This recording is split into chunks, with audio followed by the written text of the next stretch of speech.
Sepak bola di Indonesia memiliki sejarah panjang yang melibatkan semangat, perjuangan, dan identitas bangsa. Tim nasional sepak bola Indonesia, yang kini dikenal dengan julukan Garuda, merupakan representasi kebanggaan negara di pentas internasional. Berikut adalah kilasan sejarah perjalanan Timnas Indonesia sejak awal berdirinya. Sepak bola pertama kali diperkenalkan di Indonesia pada masa kolonial Belanda, sekitar akhir abad ke-19. Pada tahun 1914, pertandingan sepak bola resmi digelar di Hindia Belanda atau sekarang di Indonesia. Olahraga ini kemudian berkembang pesat di berbagai kota besar, seperti Jakarta yang dahulu dikenal Batavia, Surabaya, dan Bandung. Pada tahun 1930, Persatuan Sepak Bola Seluruh Indonesia atau PSSI didirikan di Yogyakarta oleh Suratin Sosrosoegondo.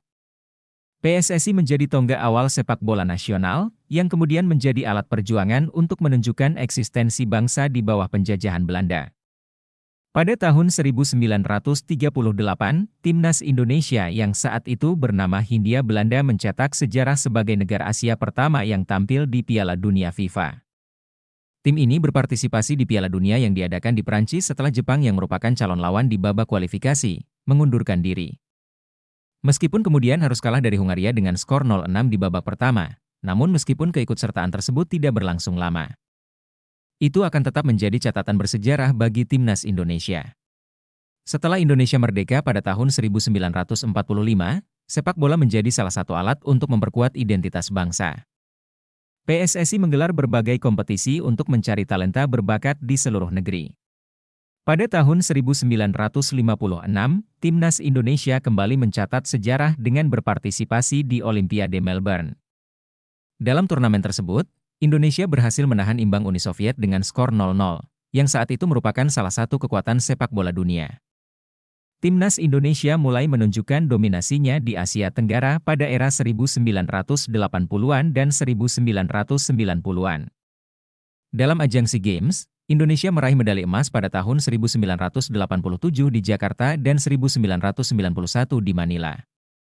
Prestasi ini menandai puncak performa Garuda di kawasan Asia Tenggara.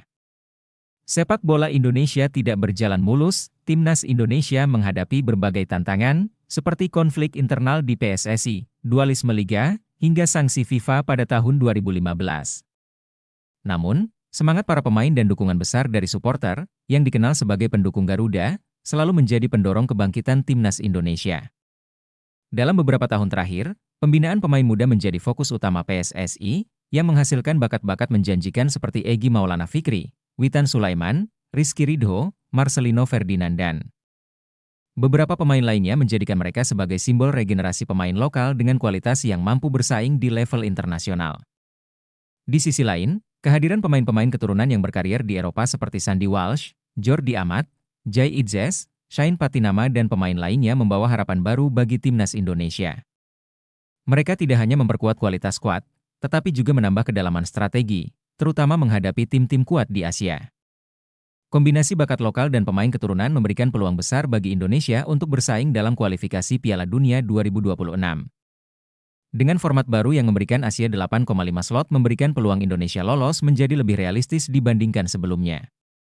Strategi matang, konsistensi, dan dukungan federasi menjadi kunci utama untuk mewujudkan impian besar Indonesia lolos ke Piala Dunia 2026 yang akan datang. Jika disusun dengan baik, kolaborasi antara pemain muda berbakat dan pengalaman pemain keturunan bisa menjadi modal kuat Indonesia untuk tampil di panggung sepak bola terbesar dunia.